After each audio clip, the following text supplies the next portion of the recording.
بسم اللہ الرحمن الرحیم۔ ہمارے چینل میں خوش آمدید۔ میں اپنے گھر کے صحن میں بیٹھ کر بچوں کے اسکول کی کاپیاں چیک کر رہی تھی جب ابا گھر کے دروازے سے داخل ہوئے۔ وہ روزانہ اپنی نوکری سے اسی ٹائم واپس آتے تھے، لیکن آج وہ اکیلے نہیں تھے، بلکہ ایک انتہائی خوبصورت نوجوان ان کے ساتھ تھا جو بچوں کی طرح نظر گھما کر ادھر ادھر دیکھ رہا تھا۔ میں نے فوراً اپنا دوپٹہ سر پر لیا اور کھڑے ہو کر ابا کو سلام کرنے لگی۔ ابا، کیا آپ اس نوجوان کو بنا بتائے گھر لے آئے ہیں؟ پتہ بھی ہے کہ آج کل کی دنیا کیسی ہے اور آپ اسے یوں اٹھا کر لے آئے ہیں۔ وہ نوجوان مجھے کچھ عجیب سا محسوس ہو رہا تھا۔ اس کے چہرے پر بچوں جیسی معصومیت تھی اور منہ سے رال ٹپک رہی تھی۔ پھر ابا مجھے کہنے لگے کہ ارے بیٹا، میں پاگل تھوڑی ہوں جو یوں ہی کسی ایرے غیرے کو اٹھا کر گھر لے آؤں گا۔ یہ تو بیچارہ ایک مجذوب انسان ہے، سڑک پر یوں ہی بیٹھا ہوا تھا، جانے کتنے دنوں سے بھوکا ہے۔ میں نے سوچا کہ اس سے پہلے کہ کوئی گاڑی اسے ٹھوک دے، اسی لیے اسے اٹھا کر یہاں لے آیا۔ مجھے ابا کی بات سن کر غصہ آیا تھا، کیونکہ انہیں بلا وجہ ہی سب سے ہمدردیاں کرنے کا شوق تھا۔ پھر انہوں نے اس پاگل کو ایک چارپائی پر بٹھا دیا، وہ بھی خاموشی سے اس چارپائی پر بیٹھ گیا تھا۔ پھر ابا مجھ سے کہنے لگے کہ تمہاری اماں کہاں گئی ہے؟ میں انہیں بتانے لگی کہ اس نئے محلے میں آ کر وہ اپنی نئی سہیلیاں بنانے گئی ہیں، شاید ساتھ والی پڑوسن کے گئی ہوں گی۔ ابا میری بات سن کر کہنے لگے کہ تمہاری ماں کو نہ جانے کیوں اتنا گھومنے پھرنے کا شوق ہے، جب دیکھو تمہیں یوں گھر پر اکیلا چھوڑ کر گھر سے باہر نکل جاتی ہے۔ میں ان کی بات پر مسکرا دی تھی، پھر چائے بنانے کا کہہ کر کچن میں آ گئی۔ اس محلے میں آ کر ہم نئے شفٹ ہوئے تھے، ہمارا اپنا کوئی ذاتی گھر نہ تھا، اسی لیے میں نے بچپن سے لے کر آج تک یہی دیکھا تھا کہ ہم اپنا سامان اٹھائے کرائے کے گھروں میں گھومتے رہتے تھے، کبھی اس گلی میں ٹھکانا تو کبھی دوسری گلی میں۔ ابا کو وراثت میں کچھ نہ ملا تھا، کیونکہ اماں کی شادی جس گھر میں ہوئی تھی وہ گھر انتہائی چھوٹا تھا اور ابا کے 4 بھائی تھے، اسی لیے مجبوراً اس گھر کو بیچنا پڑا اور اس گھر سے حاصل ہونے والی رقم تھوڑی تھوڑی 4 بھائیوں میں تقسیم کر دی گئی۔ ابا نے شروع سے ہی ایک جگہ ٹک کر نہ کمایا تھا، اسی لیے ان کے تینوں بھائی تو اپنی اپنی زندگی میں کامیاب تھے، لیکن ابا بیچارے ساری زندگی کبھی کوئی نوکری کرتے تو کبھی کوئی۔ جہاں ہم رہتے ہیں، اگر وہاں ابا کی نوکری ختم ہو جاتی تو وہ فوراً ہی شہر چھوڑ دیتے۔ اب ہم جس کالونی میں آ کر بسے تھے وہ نہایت صاف ستھری تھی۔ 2 کمروں کا ایک چھوٹا سا مکان ہم نے کرائے پر لے لیا تھا۔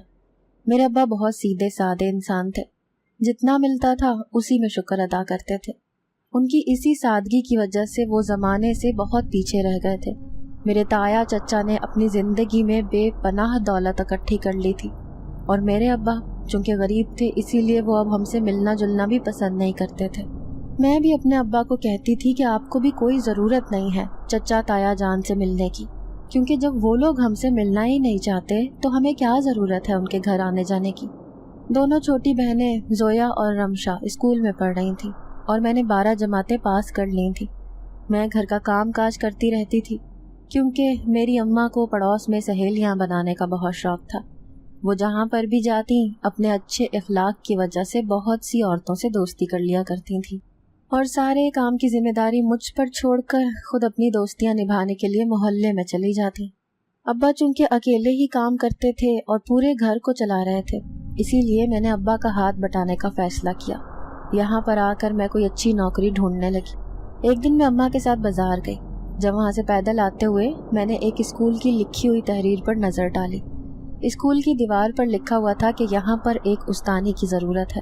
میں خوشی سے جھوم اٹھی۔ میں نے سوچا کہ کیوں نہ میں یہاں کوشش کر کے دیکھتی ہوں، شاید مجھے ہی ٹیچر کی نوکری مل جائے۔ پھر میں دوسرے دن وہاں انٹرویو کے لیے گئی۔ میری خوش قسمتی تھی کہ وہاں پر ٹیچر کی انتہائی ضرورت تھی۔ میں نے اگرچہ 12 جماعتیں ہی پڑھ رکھی تھیں، لیکن پھر بھی اس پرنسپل نے مجھے نوکری دے دی۔ جب میں وہاں پر نئی نوکری کر رہی تھی تو مجھے ایک ساتھ والی ٹیچر نے بتایا کہ یہ اسکول تھوڑا آسیب زدہ ہے، کیونکہ اس کے بارے میں مشہور ہے کہ یہاں پر جنات وغیرہ رہتے ہیں۔ میں نے ان کی باتوں پر سر جھٹک دیا، پھر سوچنے لگی کہ اگر جنات رہتے ہیں تو پھر بھلا یہ کیسے یہاں پر جاب کر رہی ہے؟ شاید یہ مجھے ڈرانے کی کوشش کر رہی ہے۔ یہی سوچ کر میں اپنی نوکری دلچسپی سے کرنے لگی۔ میں نے اپنی پوری توجہ بچوں کی پڑھائی پر لگا دی۔ میں خوش تھی کہ چلو تھوڑا ہی صحیح کچھ تو میں ابا کا ہاتھ بٹا رہی ہوں۔ ابا اور اماں میرے سامنے تو کبھی نہ کہتے کہ کاش ہمارا ایک بیٹا ہوتا، لیکن ایک رات جب میں سو رہی تھی تو میں نے ابا اور اماں کی آواز سن لی تھی۔ ابا اماں سے کہہ رہے تھے اگر نوشابہ کی جگہ ہمارا بیٹا ہوتا تو آج وہ جوان ہو چکا ہوتا۔ ابا اماں کے منہ سے یہ بات سن کر میں بہت اداس ہو گئی تھی اور اس پوری رات کو میں روتی رہی۔ میں نے اسی دن دل میں ٹھان لی تھی کہ کچھ بھی ہو میں اپنے ابا کا ہاتھ ضرور بٹاؤں گی۔ زندگی میں وہ اپنے بھائیوں سے پیچھے رہ گئے تھے، اس بات کا انہیں بہت دکھ تھا، لیکن وہ چہرے سے کبھی بھی ظاہر نہیں کرتے تھے۔ اماں کبھی کبھی ابا کو کہتی کہ تم اپنے بھائیوں سے بات کرو، ہو سکتا ہے کہ وہ اپنے بیٹوں کے لیے ہماری نوشابہ کا ہاتھ مانگ لیں، لیکن ابا اماں کی یہ بات سن کر سر جھٹک دیتے اور کہتے کہ کوئی ضرورت نہیں ہے، میری بیٹی ہیرے جیسی ہے، اسے کوئی شہزادہ بیاہنے آئے گا۔ یہ بات صحیح تھی کہ میرے ابا نے ہم تینوں بہنوں کو کسی شہزادیوں سے کم نہیں پالا تھا۔ موسم کا کوئی ایسا پھل نہیں ہوتا تھا جو ابا ہمارے لیے نہ لاتے تھے۔ بھلے ہی ابا اور اماں پیسے کو جوڑ جوڑ کر نہ رکھتے تھے، لیکن ہمارے منہ سے نکلی ہر فرمائش پورا کرنا ان کا سب سے پہلا فرض ہوتا تھا۔ اب میں اسکول میں دلچسپی سے نوکری کر رہی تھی، اسی لیے اسکول کی پرنسپل مجھ سے بہت خوش تھی۔ انہوں نے میری تنخواہ میں معمولی سا اضافہ بھی کر دیا تھا۔ اس دن بھی میں بچوں کی اسکول کی کاپیاں چیک کر رہی تھی جب ابا اس پاگل کو اپنے ساتھ لے کر گھر آ گئے۔ اب وہ چارپائی پر بیٹھا تھا۔ پھر میں نے ابا کو چائے دی۔ ابا مجھ سے کہنے لگے کہ نوشابہ بیٹی، اس جھلے لڑکے کا بھی تو نے خیال رکھنا ہے، کیونکہ اب یہ اس گھر کا فرد ہوگا۔ مجھے ابا کی یہ بات اچھی نہ لگی کہ اگر انہوں نے کوئی لڑکا رکھنا ہی تھا تو کسی قابل لڑکے کو رکھتے تاکہ وہ ابا کا سہارا تو بنتا۔ بھلا اس پاگل کو رکھ کر ابا نے کیا فائدہ حاصل کرنا تھا؟ پھر میں نے ابا کے کہنے پر اس پاگل لڑکے کا خیال رکھنا شروع کر دیا۔ دکھنے میں وہ بڑا ہی بے ضرر اور خوبصورت نظر آتا تھا، کیونکہ اس کے جسم اور قد کو دیکھ کر ہرگز یہ نہ لگتا کہ وہ لڑکا پاگل ہے۔ ہاں، کبھی کبھی معصومیت سے شکل بنا کر بیٹھا ہوتا تو ایسا لگتا جیسے کوئی چھوٹا بچہ کسی بات پر ناراض ہو کر بیٹھا ہے۔ میری چھوٹی بہنیں تو اس پاگل سے بے انتہا خوش تھیں، کیونکہ وہ اس کے ساتھ نئی نئی شرارتیں کرتی تھیں۔ وہ بھی بچہ بن کے ان کے ساتھ کھیل میں لگا رہتا تھا۔ اماں بھی اس سے گھر کے چھوٹے موٹے کام کروانے لگی تھیں، کبھی گلی کے نکڑ سے دہی منگوا لیتی تو کبھی کوئی سبزی۔ مجھے حیرت ہوتی تھی کہ پاگل ہونے کے باوجود وہ اماں کے دیے ہوئے سارے کام خوشی سے کر دیتا تھا۔ میں حیرت سے سوچتی تھی کہ بھلا یہ دکاندار کے پاس جا کر کیا کہتا ہوگا، کیونکہ ایسے لگتا تھا جیسے بولنے میں بھی وہ تھوڑا توتلا سا تھا۔ جیسے جیسے وہ گھر میں رہ رہا تھا ویسے ویسے اس گھر میں رہنے والے ہر فرد کے دل میں اپنی جگہ بناتا جا رہا تھا۔ ایک دن جب میں اپنے اسکول کی طرف جا رہی تھی تو راستے میں مجھے 2-3 لڑکوں نے پریشان کیا۔ اس سے پہلے کبھی ایسے نہیں ہوا تھا، لیکن چونکہ صبح کا ٹائم تھا اور سڑک پر سناٹا تھا، اسی لیے شاید انہوں نے اسی خاموشی کا فائدہ اٹھا کر میرے ساتھ چھیڑ چھاڑ کرنی شروع کر دی تھی۔ وہ پورا دن میرا بہت اداس گزرا اور میں یہی سوچ کر پریشان تھی کہ اگر یہ روز روز ہونے لگ گیا تو بھلا میں کیسے گھر سے اسکول آیا جایا کروں گی۔ پھر دوسرے دن میرے ساتھ انہوں نے پھر یہی حرکت کی اور میرا پیچھا کرنا شروع کر دیا۔ اب میں اس بات پر بہت پریشان ہو گئی۔ جیسے ہی اسکول کی چھٹی ہوئی تو میں نے فوراً گھر پر جا کر رونا شروع کر دیا۔ پھر اماں اور ابا کو رو رو کر بتانے لگی کہ کس طرح اسکول جاتے ہوئے وہ 2 لڑکے میرے پیچھے کچھ دنوں سے پریشان کر رہے ہیں۔ وہ پاگل مجذوب بھی وہیں بیٹھا ہوا تھا۔ وہ حیرت سے آنکھیں اٹھا کر میری طرف دیکھ رہا تھا، جیسے اسے ہر بات کی سمجھ آ رہی تھی۔ پتہ نہیں کیوں مجھے اس کی آنکھوں میں کچھ عجیب سا غصہ اترتا ہوا نظر آیا تھا۔ ابا مجھے سمجھاتے ہوئے کہنے لگے کہ نوشابہ، ان گنڈوں کی وجہ سے تم نے ہرگز اسکول کی نوکری نہیں چھوڑنی، بلکہ ایسا کرو کہ اب تمہیں یہ بھولا ہی روزانہ اسکول چھوڑ کر آیا کرے گا۔ میں ابا کی بات پر کچھ حیران تھی۔ پھر ابا سے کہنے لگی، نہیں، میں اس پاگل کو ہرگز اپنے ساتھ لے کر نہیں جاؤں گی، ورنہ لوگ مجھ پر ہنسیں گے۔ پھر ابا کہنے لگے کہ نہیں بیٹا، یہ پاگل ضرور ہے لیکن دکھنے میں یہ ایک بھرپور لمبا چوڑا مرد ہے، اسی لیے جب تم اس کے ساتھ جایا کرو گی تو لوگوں کو خود ہی پتہ چل جائے گا کہ اس لڑکی کے ساتھ ایک صحت مند نوجوان ہے۔ یہی سوچ کر وہ تمہیں ہرگز چھیڑنے کی کوشش نہیں کریں گے۔ جو بھی ہو، مرد کا سہارا اس معاشرے میں بہت مضبوط ہوتا ہے، اسی لیے تمہیں یہ بھولا ہی روزانہ اسکول چھوڑنے جایا کرے گا۔ اب صبح ہوتے ہی جیسے ہی میں اسکول جانے کے لیے تیار ہوتی تو وہ بھولا مجھ سے پہلے ہی اٹھا ہوا ہوتا۔ آج میں پہلی بار اس کے ساتھ اسکول جا رہی تھی اور مجھے اس سے چلتے ہوئے دیکھ کر حیرت ہو رہی تھی، کیونکہ وہ بالکل ایسے چل رہا تھا جیسے ایک مضبوط قسم کا مرد چلتا ہے۔ آج کسی نے بھی میرے ساتھ چھیڑ چھاڑ کرنے کی ہمت نہیں کی تھی۔ अब तो मैं खुद भी यही चाहने लगी थी कि वो भोला ही मेरे साथ स्कूल जाया करे, ताकि मेरा पूरा दिन सुकून से गुजरे। आहिस्ता आहिस्ता करके मैं भी उस पागल लड़के के साथ अटैच होने लगी थी, क्योंकि अब मुझे भी वो अच्छा लगने लगा था। हालांकि वो पागल था, लेकिन इतना खूबसूरत था कि मैं सोचती थी कि काश इसका ज़हनी तवाज़ुन ठीक होता तो ये भी बाकी मर्दों की तरह एक शानदार जिंदगी गुजारता। एक दिन मेरे पास ढेरों कॉपियाँ जमा थी जिन्हें मुझे चेक करना था। अभी मैंने 2-3 कॉपियाँ ही चेक की थी कि अम्मी ने मुझे आवाज़ देकर किचन में बुलाया और मुझे कहने लगी कि मैं पड़ोस वाली खाला के घर जा रही हूँ, तुम जब तक सालन को देखो। अम्मी अक्सर ही मुझे किचन के काम पर लगा कर चली जाया करती थी, क्योंकि जब तक वो मोहल्ले में पड़ोस का एक चक्कर ना लगा लेती उन्हें सुकून नहीं मिलता था। मैं अम्मी को ये तक न कह सकी कि मेरे पास इतना काम जमा है, लेकिन फिर अम्मी भी मेरी कुछ सुने बगैर ही फटाफट वहाँ से चली गई। अब मैं गोश्त को भूनने लगी। गोश्त भूनने की खुशबू पूरे सहन में फैल रही थी। जोया और रिमशा भी ट्यूशन गई हुई थी। घर में सिर्फ मैं और वो पागल ही थे। फिर मैंने सोचा कि क्यों ना 2 बोटियां निकाल कर मैं उस भोले को दे देती हूँ, ताकि इनको खाकर उसका दिल खुश हो जाए। तभी मैंने थोड़ा सा सालन प्लेट में निकाला और उसे ले जाकर उस पागल के सामने रख दिया। वो मुझे देखकर यूं मुस्कुराने लगा जैसे उसको मेरा ये अमल बहुत पसंद आया हो। उसके यूं मुस्कुराने से मैं भी उसे मुस्कुरा कर देखती हुई वापस किचन में चली गई। वो प्लेट में से बोटियां निकाल कर खा चुका था और अब न जाने कहाँ गया था। मैं सालन दम पर रख कर आ गई थी, इसीलिए मैंने सोचा कि क्यों ना कॉपियां ही चेक कर ली जाएं। जैसे ही मैंने एक कॉपी उठाई तो मुझे हैरत का शदीद झटका लगा, क्योंकि वो चेक की हुई थी। फिर मैं दूसरी कॉपी उठाने लगी, दूसरी के बाद तीसरी। अब मैंने सारी कॉपियां देख ली थी, लेकिन सब ही चेक की हुई थी। मुझे अच्छी तरह याद था कि मैंने सिर्फ 2-3 कॉपियां ही चेक की थी, तो फिर ये सारी कॉपियां किसने चेक की थी? ये देखकर मुझे शदीद हैरत थी। फिर मैंने वो सारी कॉपियां ले जाकर अपने कमरे में रख दी, क्योंकि उन्हें सुबह मुझे स्कूल लेकर जाना था। अब्बा ने उस लड़के से उसका नाम पूछा तो वो तोतला कर बताने लगा कि मेरा नाम फेरोज है। अब अब्बा ने सब घर वालों को कह दिया था कि उसे किसी ने भी पागल नहीं बुलाना, बल्कि उसे फेरोज कहकर बुलाना है। फेरोज के आने से घर में अच्छी खासी रौनक हो चुकी थी। अब मैं भी उसका ख्याल रखने लगी थी, क्योंकि कुछ भी था अब्बा उसे बड़ा पसंद करते थे और छोटी बहनें तो उसके साथ हर वक्त खेलती रहती थी। कभी कभी उसे देखकर मुझे यूं लगता था कि जैसे वो पागल नहीं है, बस पागल होने का नाटक करता है। क्योंकि अगर कभी मैं कोई काम कर रही होती तो मुझे ऐसे लगता जैसे उसकी कंची आंखें मुझे ही घूरती रहती हैं। फिर मैं इसे अपना वहम समझकर झुठला देती।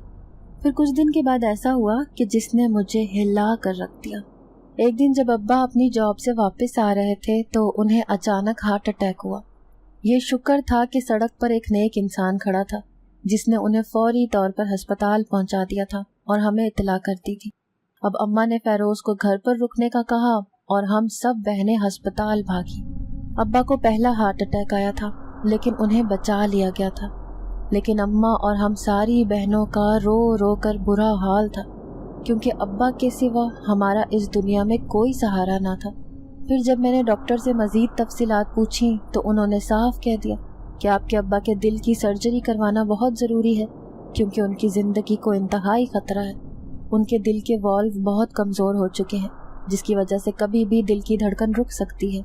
ये बातें सुनकर तो जैसे मुझ पर बिजली गिरी थी, क्योंकि दिल की सर्जरी कराने का इतना महंगा खर्चा हम कभी भी अफोर्ड नहीं कर सकते थे। ये बात मैं अम्मा को भी नहीं बता सकती थी, क्योंकि उनकी हालत पहले ही बहुत बुरी थी। जैसे ही अब्बा को होश आया, उनकी हालत थोड़ी ठीक हो गई तो हम उन्हें फ़ौरन अस्पताल से घर लेकर आ गए। अब उनकी हालत ऐसी थी कि उनके लिए दोबारा नौकरी पर जाना बहुत मुश्किल था। अब घर की सारी जिम्मेदारी मेरे नाजुक कंधों पर आ गिरी थी, लेकिन साथ ही साथ मुझे अब्बा की भी फिक्र थी, क्योंकि उनकी दिल की सर्जरी कराना नहायत ज़रूरी था और उसके लिए मुझे ढेरों पैसों की भी ज़रूरत थी। फिर मैंने दिल पर पत्थर रखकर अम्मा को सारी हकीकत से आगाह किया और उन्हें बता दिया कि डॉक्टरों का क्या कहना है। ये बात सुनकर तो अम्मा ने ज़ारो कतार रोना शुरू कर दिया। फिर मैंने अम्मा को समझाया कि ये वक्त रोने का नहीं है, बल्कि अब हमें इसका कोई हल तलाश करना है, ताकि अब्बा की ज़िंदगी को बचाया जा सके। फिर अम्मा ने मुझे मशवरा दिया कि तुम अपने चचा या ताया के पास जाओ, हो सकता है वो थोड़ी रकम हमें उधार दे दें, जिससे तुम्हारे अब्बा का इलाज करवा सके।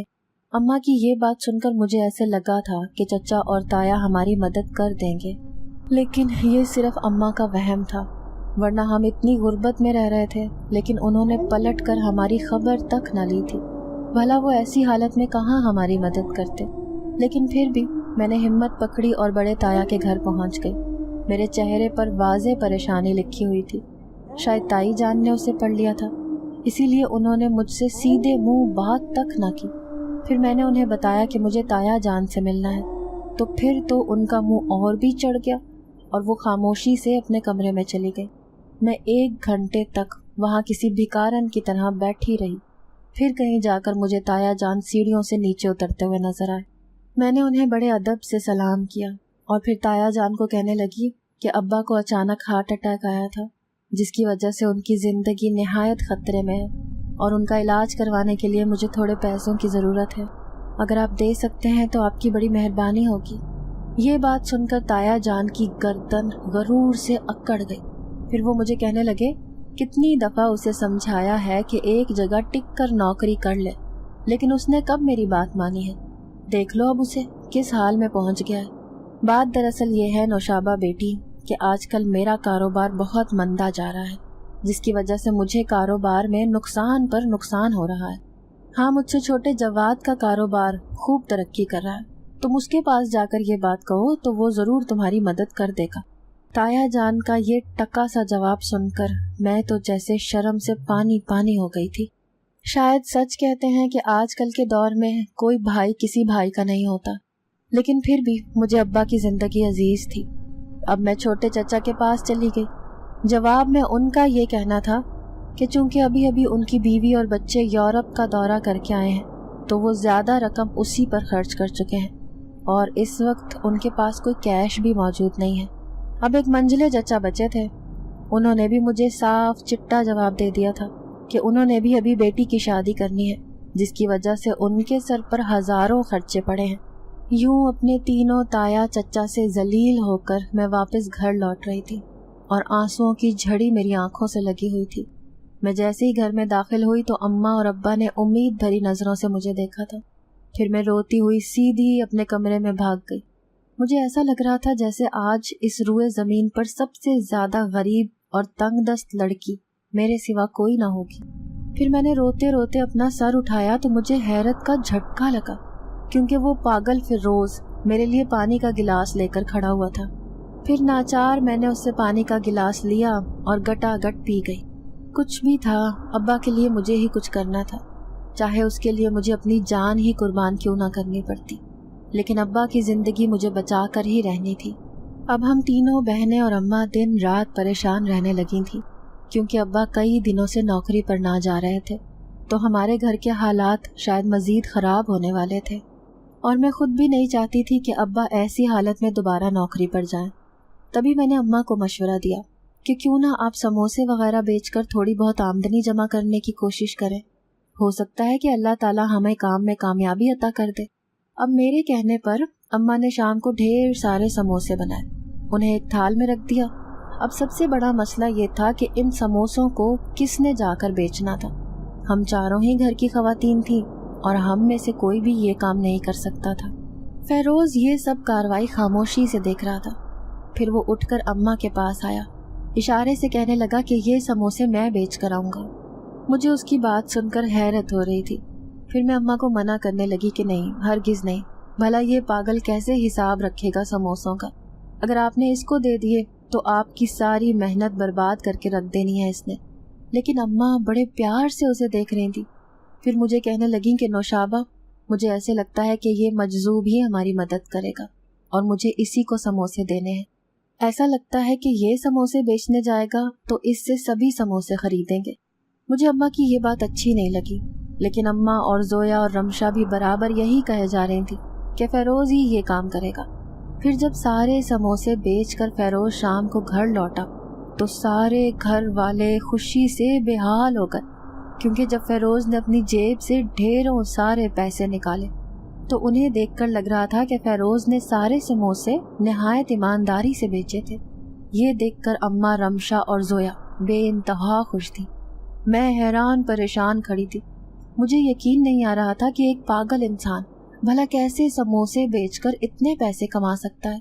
कभी कभी मुझे अपनी सोची हुई बात सच लगती थी कि ये कहीं से भी पागल नहीं है, सिर्फ पागल होने का नाटक कर रहा है। मैं भी बराबर अपने स्कूल की नौकरी कर रही थी, क्योंकि स्कूल की प्रिंसिपल से बोलकर मुझे कुछ एडवांस लेना था। लेकिन जैसे ही मैंने प्रिंसिपल को एडवांस का कहा तो उन्होंने ये बोलकर साफ मना कर दिया कि अब चूंकि बच्चों की छुट्टियां होने वाली हैं तो इसलिए एडवांस की रकम उनके पास मौजूद नहीं है। एक तरफ तो मेरी स्कूल की छुट्टियां होने वाली थी और दूसरी तरफ अब्बा की बीमारी। अभी ये बातें परेशान ही कर रही थी कि घर के किराए की जिम्मेदारी भी सर पर आ पड़ी। अब तो मेरे औसान खता हो गए। ये बात तो हमने सोची ही ना थी कि हम एक किराए के घर में रह रहे थे और मालिक मकान ज़्यादा से ज़्यादा हमें 2 महीने बर्दाश्त कर सकता था। अब अगर हम किराया ना देते तो शायद वो हमें घर खाली करने का कह देता। परेशानी से मेरा बुरा हाल था। मैं अम्मा से नज़रें बचाकर छत पर चली जाया करती और वहाँ बैठकर ढेरों आंसू बहाती। उस दिन भी मैं छत पर जाकर आंसू बहा रही थी जब वो पागल फैरोज मेरे पास आकर बैठ गया। वो गौर से मुझे देख रहा था। आज उसकी आंखें मुझे कुछ बदली बदली सी महसूस हो रही थी। फिर जब उसने मुझे पुकारा तो मैं सुनकर हैरान रह गई, क्योंकि उसने मुझे नौशाबा कहा था। मैं हैरत से उठकर उसे देख रही थी। फिर वो मुझे कहने लगा, अगर तुम चाहो तो मैं ये तुम्हारी परेशानी मिनटों में हल कर सकता हूँ, लेकिन उसके लिए मेरी एक शर्त है। तो गोया मेरा शक बिल्कुल सही साबित हुआ। वो आज बिल्कुल ठीक ठाक बात कर रहा था, यानी कि वो अब तक पागल होने का ड्रामा करता रहा था। मैं हैरत से आंखें फाड़ फाड़ कर उसे घूर रही थी, जो अपनी बात जारी रखते हुए मुझे कह रहा था कि मैं तुमसे बहुत मोहब्बत करता हूँ। मैं तुम्हारी खातिर पागल होने का ड्रामा किया था। जब पहले दिन तुम उस स्कूल में पढ़ाने गई थी जहाँ पर मैं रहता था, तो तुम्हारी आंखें देखकर मैं उन पर फिदा हो गया था। मैं सोचने लगा कि मैं ये बात तुम्हें स्कूल में ही बता दूँ, लेकिन मुझे डर लगता था कि कहीं तुम मेरे खौफ से वो स्कूल ना छोड़ दो। इसीलिए मैंने पागल होने का ड्रामा किया और पागल बनकर तुम्हारे वालिद साहब के पास आ गया। मैं एक जिन्नात हूँ जो जादू से कुछ भी कर सकता हूँ। उसने मेरे सामने जैसे धमाका किया था। मैं एक झटके से खड़ी हो गई और बड़ी खौफजदा नज़रों से उसे देखने लगी। उसकी आंखों के रंग बदल रहे थे और सेहतमंद जिस्म मजीद तुन गया था। वो मुझे बड़े गौर से देख रहा था। मुझे महसूस हुआ जैसे मेरा जिस्म हौले हौले कांप रहा था। मुझे यूं डरते देखकर वो कहने लगा कि देखो, मुझसे डरने की ज़रूरत नहीं है, क्योंकि जिनजाद अगर किसी को पसंद करते हैं या किसी से मोहब्बत करते हैं तो उसे कोई नुकसान नहीं पहुंचाते। मैं सिर्फ तुम्हारी आंखों में अपने लिए प्यार देखना चाहता हूँ, भले इसके लिए मुझे कुछ भी करना पड़े। मुझे पता है कि तुम अपने हालात से किस कदर परेशान हो। अगर तुम मेरी बात मान लो तो मैं तुम्हारी ये सारी परेशानियां चुटकियों में हल कर सकता हूँ। फिर मैंने अटकते हुए उससे कहा कि कौन सी बात ऐसी है जिसे मानने का तुम मुझे कह रहे हो। फिर वो मेरे करीब आकर खड़ा हो गया। उसकी गहरी सांसें जैसे मेरे करीब ही चल रही थी। वो मुझसे बड़े प्यार से कह रहा था कि मैं तुमसे शादी करना चाहता हूँ, क्योंकि तुम्हारी खूबसूरत आंखों ने मुझे दीवाना कर दिया है। यही वजह है कि मैं इतने दिन से इस घर में तुम्हारी वजह से पागल बनकर रह रहा हूँ। उसकी ये बात सुनकर मैं एकदम उससे दूर हटी। फिर उससे कहने लगी कि तुम एक जिन्नजात हो और भला इंसानी लड़की की जिन्नजात से कैसे शादी हो सकती है। फिर वो जिन्नात मुझे गुस्से से देखने लगा, कहने लगा कि सोच लो, अगर तुम मुझसे शादी नहीं करना चाहती तो बस फिर मेरे सामने यही कह दो कि ज़िंदगी में मेरे अलावा किसी को अपने दिल में जगह ना दोगी, ताकि मेरे दिल को थोड़ा सुकून आ जाए। एक बार फिर वो मुझसे अजीब सी बात कह रहा था, लेकिन मेरे दिमाग पर घर की परेशानियां हावी थी, इसीलिए मैंने उजलत में उसे कह दिया कि ठीक है, अगर तुम मेरे घर के सारे हालात बदल डालो तो बदले में मैं ज़िंदगी भर किसी से शादी नहीं करूँगी और हमेशा तुम्हारी ही बनकर रहूँगी। ये बात सुनकर तो गोया वो खुशी से झूम उठा। फिर मुझे कहने लगा कि बस अब देखती रहो मैं तुम्हारे घर के हालात कैसे बदलता हूँ, लेकिन ये बात तुमने किसी को बतानी नहीं है कि मैं एक तो पागल इंसान नहीं हूँ बल्कि एक जिन्नजात हूँ। ये बात तुम्हारे और मेरे दरमियान एक राज की तरह रहेगी। मैंने उससे खौफ खाते हुए बमुश्किल उसकी बात पर हामी भरी थी। फिर कुछ दिनों के बाद ही डाक खाने से एक कोरियर अब्बू के नाम पर आया, जिसमें लिखा था कि इस लिफाफे में 20 लाख का चेक है। اشفاق احمد نے گزشتہ 5 سال پہلے ہماری کمپنی میں نوکری کی تھی، لیکن ہم انہیں اس نوکری کا حساب دینا بھول گئے تھے، اسی لیے آج ان کا حساب ہم کلیئر کرتے ہیں۔ یہ بات مجھے کچھ چونکا رہی تھی، کیونکہ ابا نے تو کبھی بھی ساری زندگی کہیں ٹک کر نہ کمایا تھا، تو پھر اس کمپنی نے کیسے اتنا بڑا چیک ابا کے نام پر بھیج دیا تھا۔ میں ابھی اس کاغذ کی تحریر پڑھ ہی رہی تھی جب میری نظر اس جن ذات پر پڑی جو مجھے بڑی عجیب نظروں سے مسکراتے ہوئے دیکھ رہا تھا۔ اس کی آنکھوں کے رنگ بدل رہے تھے، جنہیں دیکھ کر میں سمجھ گئی کہ یہ سارا کیا دھرا اسی کا ہے۔ اس کے ان بدلتی آنکھوں کے رنگ کو صرف میں ہی دیکھ سکتی تھی۔ جب میں نے وہ کوریئر ابا کو دکھایا تو وہ نہایت خوش ہوئے، کہنے لگے کہ اللہ نے ہماری مدد کی ہے، دیکھو کیسے برے وقت میں ہمارے پاس اتنی بڑی رقم آ گئی۔ میں ابا کی بات سن کر سر جھکا کر رہ گئی، کیونکہ مجھے پتا تھا کہ یہ جن زاد ہماری مدد کر کے بدلے میں مجھ سے کیا چاہ رہا تھا۔ پھر اس رقم سے ابا کا علاج بھی ہونے لگا اور ہم نے ایڈوانس بھی کرائے کی بہت سی رقم بھی دے دی۔ اب جن ذات مجھ پر مزید حاوی ہوتا جا رہا تھا اور وہ نت نئی فرمائشیں کر کر کے میرا سکون برباد کیے رکھتا۔ کبھی وہ مجھ سے کہتا کہ آج تم نے کالے رنگ کا سوٹ پہننا ہے، تو کبھی کہتا کہ آج تم نے وہ خوشبو استعمال کرنی ہے۔ دنیا والوں کی نظروں میں وہ ایک پاگل مجذوب انسان تھا، لیکن مجھے پتا تھا کہ وہ حقیقت میں انسان نہیں بلکہ ایک جن ذات تھا۔ پھر اس نے نہ جانے ایسا کیا کیا کہ ہمارے اسکول کی پرنسپل خود بخود نوکری چھوڑ کر چلی گئی، اور اب مجھے پرنسپل کا عہدہ اسکول میں مل گیا تھا۔ اب میری ترقی اور وقار میں مزید اضافہ ہونے لگا اور دھیرے دھیرے ہمارے گھر کے حالات بدلنے لگے۔ اماں کا سموسے کا کاروبار بھی بے حد چل نکلا۔ وہ 1 مہینے میں 50,000 صرف اپنے سموسوں سے کما رہی تھیں، جنہیں وہ مختلف دکانوں پر سیل کر کے اچھی خاصی رقم ہر مہینے اکٹھی کر لیتی تھیں۔ دھیرے دھیرے ہمارے گھر کے حالات بدلنے لگے تھے۔ اب مجھے پورا یقین تھا کہ وہ جنزاد ہی ہے جو ہمارے گھر کے حالات بدلنے میں ہماری خفیہ طریقے سے مدد کر رہا ہے، وہ بھی صرف میری وجہ سے۔ مجھے اس کے ساتھ کیا ہوا وعدہ اچھے طریقے سے یاد تھا۔ اب میں زندگی بھر کسی بھی لڑکے کی نہ ہو سکتی تھی اور نہ ہی شادی کر سکتی تھی۔ میں نے بھی سوچ لیا تھا کہ میں نے اس جن ذات سے جو وعدہ کیا ہے اسے میں نبھاؤں گی اور پوری زندگی صرف اس کے نام پر بیٹھی رہوں گی۔ ابو کی طبیعت اب کافی بہتر ہو چکی تھی اور انہوں نے اپنا مکمل علاج کروا لیا تھا۔ وہ علاج کچھ مہنگا تھا، لیکن ہمارے پاس اتنے پیسے تھے کہ ہم ان کا علاج اچھے طریقے سے کروا سکتے تھے۔ اب وہ ایک دم صحت مند چاق و چوبند انسان نظر آتے تھے۔ پھر انہوں نے نوکری پر جانے کے لیے اصرار کرنا شروع کر دیا، کیونکہ گھر میں بیٹھ بیٹھ کر وہ عجیب عجیب سی سوچوں میں مبتلا ہوتے رہتے تھے۔ میں نے اماں کو مشورہ دیا کہ آپ انہیں ایک بڑی دکان کھلوا کر دے دیتے تاکہ وہ 24 گھنٹے صرف اپنی دکان پر بیٹھیں اور کہیں نہ جائیں۔ میری یہ بات اماں کو اچھی لگی۔ انہوں نے اپنے جمع کیے ہوئے پیسوں سے ایک بڑی دکان خرید کر ابا کے نام کر دی اور پھر اسے ابا نے مٹھائی اور سموسے پکوڑوں کی دکان بنا لی۔ گھر کے حالات میں اب خاطر خواہ تبدیلی آ چکی تھی اور ہر طرف خوشحالی کا راج تھا۔ اب اماں دن رات میری فکر کرتی کہ کہیں میری شادی کی عمر نہ نکل جائے، کیونکہ گھر کے حالات تو اب کافی بہتر ہو چکے تھے۔ اب اماں مجھ سے اصرار کرتی کہ تمہارے لیے بہت اچھے رشتے آ رہے ہیں اور میں نہیں چاہتی کہ وہ رشتے ہاتھ سے نکل جائیں، اسی لیے میں تمہاری شادی کر دینا چاہتی ہوں۔ اب میں ابا اور اماں کو کیسے بتاتی کہ وہ پاگل جو گھر پر رہتا ہے وہ میری وجہ سے ہی پاگل بن کر اس گھر میں رہ رہا ہے، جبکہ میں اس سے ایک وعدہ بھی کر چکی ہوں، زندگی بھر شادی نہ کرنے کا۔ اب مجھے یہ سوچیں دن رات پریشان رکھتی کہ اگر اماں اور ابا کو یہ ساری بات پتہ چل گئی تو نہ جانے ان کے دل پر کیا گزرے گی۔ جب بھی میرے رشتے کی کوئی بات اس پاگل کے سامنے ہوتی تو اس کے چہرے کے رنگ بدل جاتے اور اس کی آنکھیں انگارے کی طرح لگنے لگ جاتی۔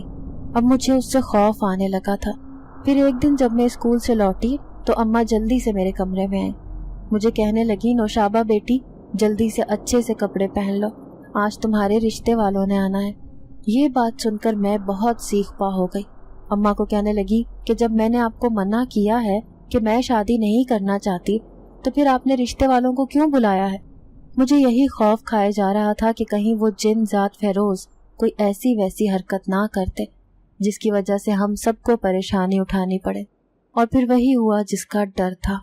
जैसे ही वो रिश्ते वाले मुझे देखने के लिए आए और मैं तैयार होकर उनके सामने बैठी थी कि अचानक फेरोज जिन्नात घर में दाखिल हुआ। खौफ के मारे मेरी बुरी हालत थी, क्योंकि वो रिश्ते वाली खवातीन बार बार ये कह रही थी कि हमें आपकी बेटी बहुत पसंद आई है, इसीलिए हम अगले महीने ही अपने बेटे की शादी आपकी बेटी से करना चाहते हैं। ये बात सुनकर तो उस जिनजात फेरोज का जलाल देखने वाला था। तभी उसने गुस्से में आकर उस खाली पड़ी हुई कुर्सी की तरफ इशारा किया, जो खुद ब खुद उड़कर छत पर जा लगी। वो खवातीन और अम्मी अब्बा हैरत से सब कुछ देख रहे थे। भला एक कुर्सी खुद ब खुद छत तक कैसे जाकर लग सकती है।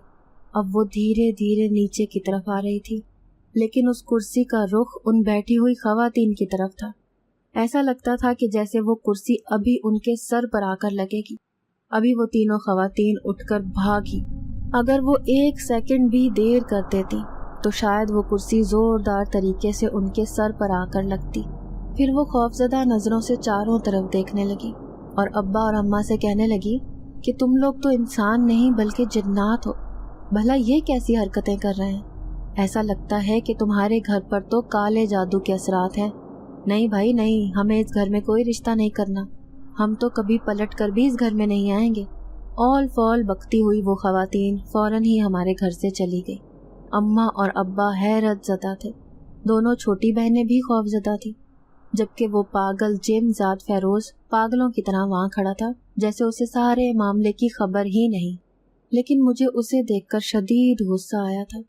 दिल तो चाह रहा था कि अभी के अभी अब्बा के सामने उसकी सच्चाई खोल कर रख दूं, लेकिन फिर कुछ सोचकर चुप हो गई कि ऐसा ना हो कि वो दोबारा हमारे घर के हालात ख़राब करते, जिसकी वजह से अम्मा और अब्बा को दोबारा से परेशानी उठानी पड़े।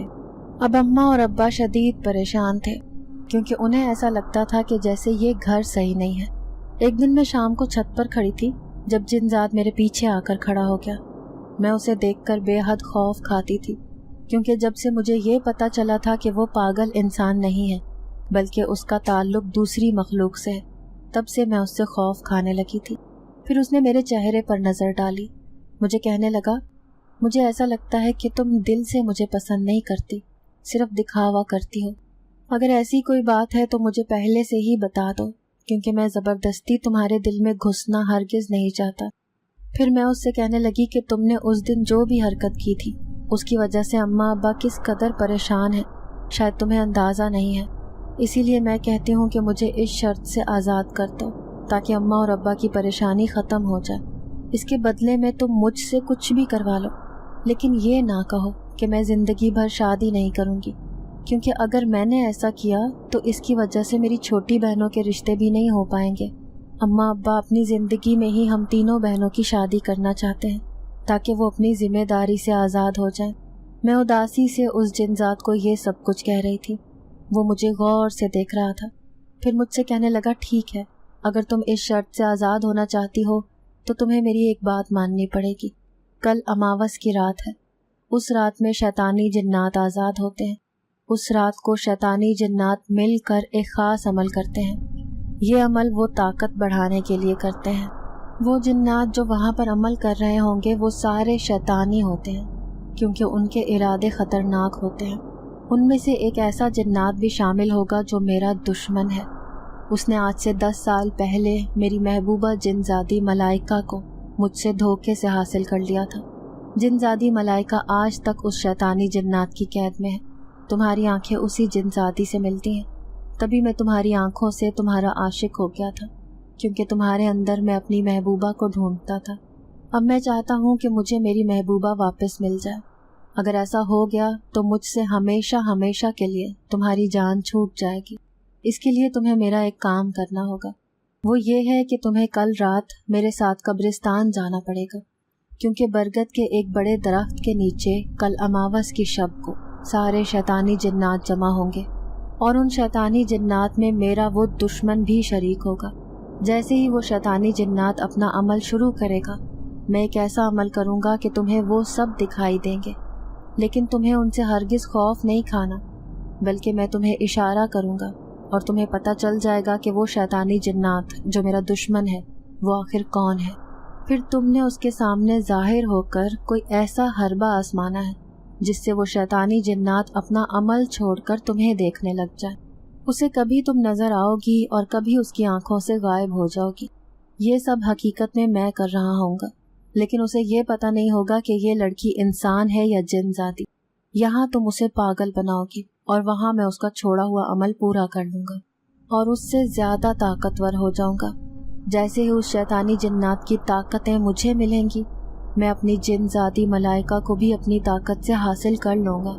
अगर तुमने इन सब में मेरा साथ दे दिया तो यूँ समझो कि तुमने मुझ पर एहसान कर दिया। अगर मैं अपनी ज़िंदगी में खुश होकर जिन जाती मलाइका को हासिल कर लूँगा तो तुम्हें भी इख्तियार है कि तुम भी किसी इंसान से शादी करके अपना घर बसा लेना। उसकी ये सारी बातें मैं हैरत से सुन रही थी। भला अमावस की आधी रात को मैं कैसे उसके साथ कब्रिस्तान जा सकती थी? मुझे तो कब्रिस्तान में दिन में भी जाते हुए डर लगता था, और फिर ये जिन जात तो आधी रात को कह रहा था।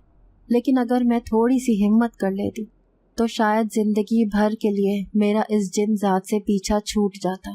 फिर मैंने अपना दिल मजबूत किया और उसे कहने लगी कि ठीक है, मैं तुम्हारा ये काम करने को तैयार हूँ और मैं कोशिश करूँगी कि तुम अपने इस अमल में कामयाब ज़रूर हो जाओ। वो मेरे मुंह से ये बात सुनकर हैरान भी था और खुश भी। फिर मैं उससे कहने लगी कि ये सब करने से पहले तुम्हें हमेशा के लिए इस घर से जाना होगा, क्योंकि अगर तुम अचानक इस घर से गायब हो गए तो अम्मा अब्बा को तुम्हारे जाने का बहुत सदमा होगा, क्योंकि वो तुम्हें दिल से मोहब्बत करने लगे हैं। इसीलिए तुम्हारे लिए यही बेहतर है कि तुम पहले से ही यहाँ से चले जाओ। फिर वो जिनजात मुझे कहने लगा कि ऐसे लगता है कि तुम मुझे इस घर से भगाना चाहती हो, लेकिन याद रखना, जब तक मुझे अपनी जिनजादी मलाइका नहीं मिलेगी मैं तुम्हारा पीछा कभी नहीं छोड़ूंगा। मैं उसकी बात सुनकर घबरा गई। फिर वो मेरी आंखों के सामने से गायब हो गया।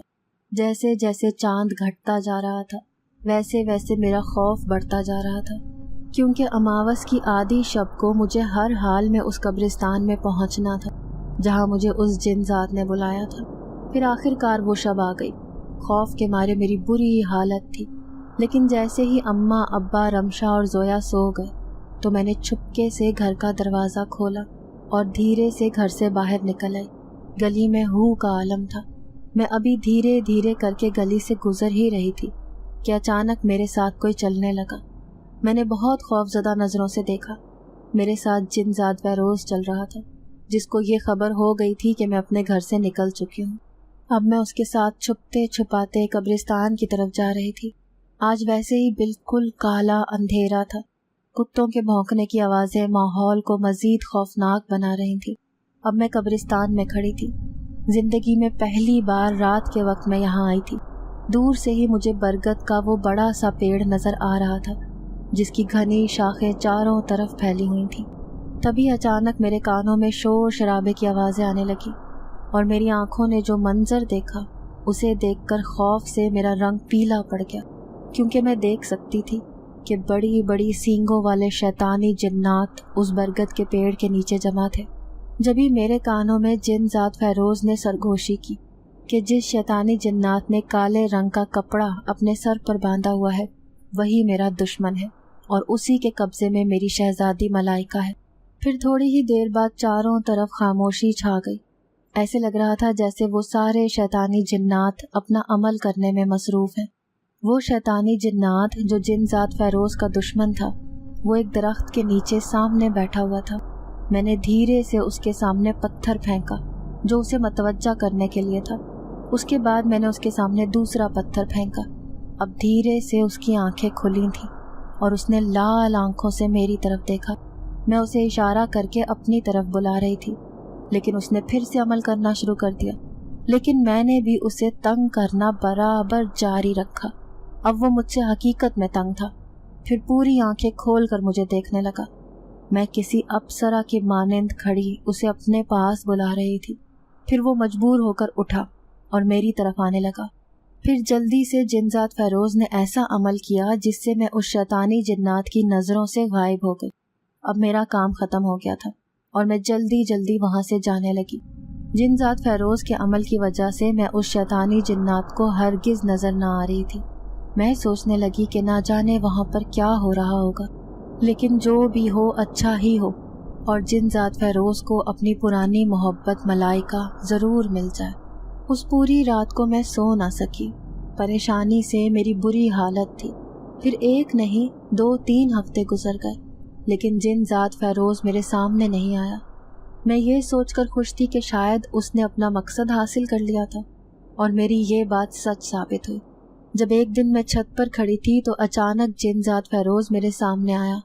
वो निहायत खुश लग रहा था। मुझसे कहने लगा, उस शैतानी दुश्मन ने अपना अमल बेकार कर दिया था, और उसका अमल मैंने पूरा करके वो सारी ताकतें हासिल कर ली जो उस शैतानी जिन्नात को मिलने वाली थी, और उन ताकतों को हासिल करके मैंने अपनी मोहब्बत मलाइका को भी हासिल कर लिया था। तुम्हारा शुक्रिया अच्छी लड़की, तुम एक निहायत अच्छी लड़की हो। तुम भी अपनी ज़िंदगी में खुश रहो। हाँ, कभी तुम्हें कभी भी कोई दुनिया की परेशानी महसूस हो तो तुम बस आंखें बंद करके एक बार मुझे याद कर लेना। मैं तुम्हारी मदद करने ज़रूर आऊँगा। फिर मैंने भी उस जिन ज़ात का शुक्रिया अदा किया। जो भी था, उसकी दिन रात की मेहनत से हमारे घर के हालात बहुत बेहतर हो गए थे, और हम सब खुशहाल ज़िंदगी बसर कर रहे थे। नाज़रीन, अगर आपको आज की ये कहानी अच्छी लगी हो तो वीडियो को लाइक ज़रूर करें। अगर आपको ऐसी दहशतनाक, दिल को जकड़ देने वाली कहानियाँ पसंद हैं तो ऐसी एक कहानी रोज़ाना सुनने के लिए हमारे चैनल को सब्सक्राइब करें। इजाज़त चाहते हैं। अल्लाह हाफ़िज़।